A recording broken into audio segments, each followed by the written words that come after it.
E aí pessoal, tudo bem? Eu me chamo Vinícius e no vídeo de hoje a gente vai falar sobre o Prêmio de Medicina e Fisiologia do ano de 1904 com o nosso ilustre fisiologista russo chamado Ivan Pavlov.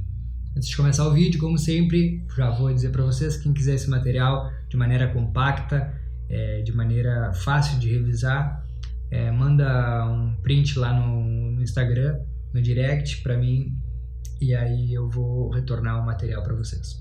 Bom, quem foi o Ivan Pavlov? Foi um fisiologista que nasceu na Rússia, filho de um sacerdote, de uma espécie de padre ortodoxo lá da Rússia, e ele teve o seu início da sua jornada nos estudos dentro do campo da teologia. Então ele estudava a palavra de Deus, a Bíblia Sagrada. A gente sabe que a teologia é o estudo, né, sobre o conhecimento do Logos, o conhecimento um conhecimento mais metafísico, né, não é um conhecimento tão de ciências naturais. Mas ele havia escutado que novos fisiologistas russos haviam feito trabalhos interessantes, e ele acabou se interessando e foi estudar matemática, estudar física e as ciências naturais mais especificamente. E lá na Rússia ele foi estudar na Universidade de São Petersburgo, onde ele se graduou em medicina, né, nas ciências biológicas, e ele quis começar um trabalho lá e não pôde, porque não aceitaram ele. Ele era novo ainda, não havia feito nada ainda de relevante dentro da medicina, então ele teve que buscar outros espaços. Mas era nítido que ele não tinha tanto um caráter de médico clínico e sim mais investigador. Então ele foi buscando espaços e começou a trabalhar num laboratório experimental, onde ele trabalhou por mais de 40 anos, né? Ele teve algumas outras passagens em outros lugares, mas esse laboratório foi o mais importante da carreira do Ivan Pavlov, onde ele fez diversas experimentações. Os experimentos dele eram muito mais voltados ao sistema nervoso autônomo, em relação à circulação sanguínea, em relação à digestão, principalmente a digestão, que foi o que levou ele a ganhar o Prêmio Nobel de Medicina e Fisiologia. Mas o trabalho dele abre um campo muito maior do que ele imaginaria, né? Eu não sei se ele desde o princípio imaginou que estudando a digestão ele podia abrir um campo novo dentro da psicologia. Porque o que acontece? A gente sabe que desde os primórdios, né, desde os primeiros médicos experimentais, eram utilizados animais para a gente fazer dissecções, para a gente fazer dissecações, né, em português, fazer vivecções. Então existia uma maneira primitiva de estudar a fisiologia, a fisiopatologia de alguns órgãos, mas sem nada de ética e sem nada estabelecido, né? Então a gente vê lá como o Galeno fazia com os porcos, com os macacos, né? Com os cachorros, o Vesalius e diversos outros investigadores, o Claude Bernard depois, né? Chegando com uma medicina mais experimental, e o Pavlov ele entra numa medicina deste tipo, né, tentando quantificar as respostas do organismo. Então ele passa a estudar, ele fez uma primeira aportação muito importante, onde ele já ganhou uma medalha de ouro lá de uma universidade importante, falando sobre a função pancreática, né, na secreção pancreática ali no duodeno. E ele passa a estudar com muito vigor a questão da digestão no estômago, a secreção do ácido clorídrico, a sua composição, né, o que tinha ali além do ácido propriamente dito, né, as enzimas, a pepsina e outros componentes importantes. Ele fez essa exposição, ele descobriu a função, mas hoje em dia, não só hoje em dia, antigamente também, mas hoje em dia muito mais, questionado a maneira que ele fez, né, isso, né? Ele provocava fístulas na parede abdominal, no órgão, no estômago, né, dos animais, dos cachorros, e deixava aberto ali para ver o funcionamento, né, para ficar coletando, porque o que ele queria fazer no final das contas era quantificar a resposta humana de um determinado órgão, né? Só que como ele não trabalhava com humanos, ele fazia com os animais. E aí, em algumas bibliografias que eu li, o Pavlov não utilizava anestesia, então acabava provocando o sofrimento nos animais, numa época que já existiam anestésicos. Então é questionável, né, como ele fez, né, como ele fez os experimentos. Ele também fez investigações importantes no aparato cardiovascular, principalmente da inervação do coração, e foi ali que ele começou a notar que o coração, através de estímulos elétricos provenientes do sistema nervoso, alterava a sua frequência, seu ritmo, e ele começou a notar que o sistema nervoso alterava não só o coração, mas diversas vísceras. Então o sistema nervoso autônomo começa a ser visto de uma maneira separada, de uma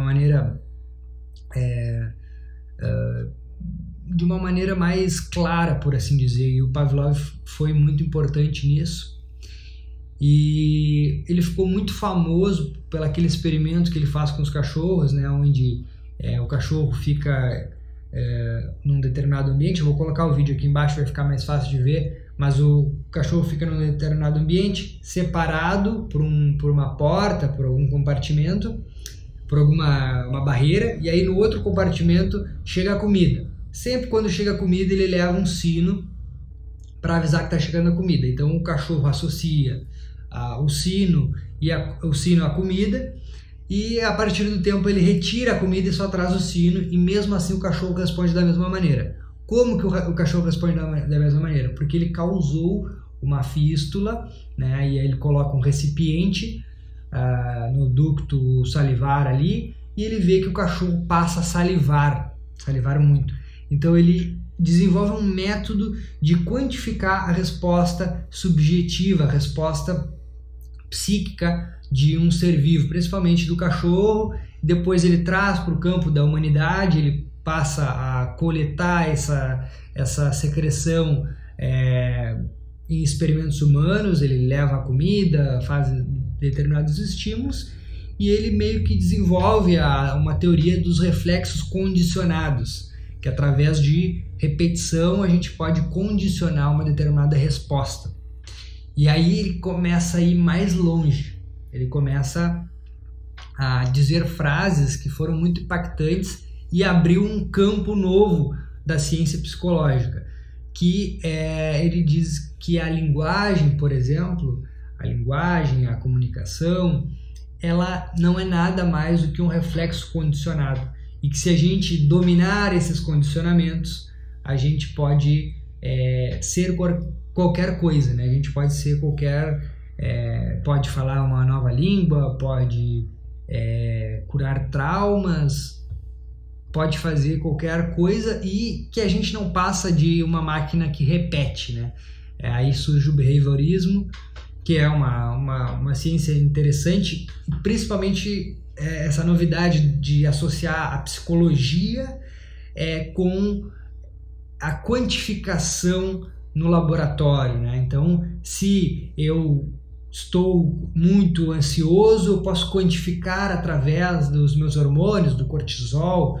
Se eu estou muito agressivo, eu posso quantificar através da testosterona. Ou se eu estou tendo uma sarcopenia, perdendo massa muscular, talvez eu esteja com nível de testosterona baixo, e isso me causa talvez uma falta de disposição no meu dia a dia. Então ele passa a associar o sistema autônomo, um reflexo condicionado e a quantificação no laboratório, e ele faz uma nova ciência.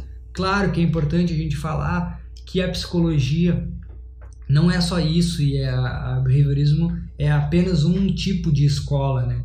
Existem as escolas como as escolas freudianas, a logoterapia do Viktor Frankl, as teorias do Adler, né? Então existem diversas teorias psicológicas, existem algumas explicações teológicas, né, dos processos mentais, da psique, da alma. Então isso é um conhecimento muito antigo, desde os filósofos lá como Platão, que também falava muito da psique, da alma, né, o Sócrates. Então é um campo muito complicado a gente atribuir que o Pavlov fez uma descoberta definitiva. Não, ele fez uma relação entre os processos psíquicos e como isso interferia no nosso corpo físico, por assim dizer, na nossa resposta biológica. Mas como ocorrem os processos e realmente funciona como ele disse, é uma coisa um pouco mais complicada, né? A gente teria que embasar muito mais a nossa opinião. Seria uma opinião bem, por assim dizer. Obviamente ele apresenta evidências científicas através das quantificações, mas é muito mais complexo do que o Pavlov falou em relação à linguagem. Agora, em relação ao sistema digestivo, realmente ele fez grandes aportações e ele abriu um campo novo também na questão da nutrição, né, do funcionamento do sistema nervoso autônomo, e isso teve aplicações interessantíssimas. Ele depois passou a trabalhar no Instituto Farmacológico também, e a gente sabe que depois vários medicamentos surgiram, né, como inibidores de bombas de prótons e que influenciam ali na secreção do suco gástrico. Existem diversas aplicações clínicas das descobertas dele. E o Pavlov, só para concluir agora, em relação a todo esse trabalho que ele fez, ele se envolveu em muitas polêmicas, né, porque teve a Revolução Bolchevique lá na Rússia, a derrubada do czar lá, né, e a chegada do Partido Comunista no poder, e ele sempre se pronunciou publicamente que ele era contra, ele era cético a uma melhoria da sociedade russa lá com a chegada do Partido Comunista. E ele só não sofreu represálias fortes e não foi exilado porque ele tinha um grande prestígio. Acadêmico. Ele havia ganhado um prêmio Nobel de Medicina e ele fazia trabalhos científicos de extrema qualidade. Então ele não foi afetado mais por isso, né? Porque as outras pessoas que se opunham de maneira vigorosa geralmente não acabavam muito bem, por assim dizer. Bom, enfim, terminamos aqui mais esse prêmio Nobel de Medicina e Fisiologia. Quem quiser esse material, fala comigo lá no Instagram. Eu disponibilizo para vocês de maneira compacta para vocês revisarem. É isso aí, espero que tenham gostado. Nos vemos em breve. Um abraço a todos.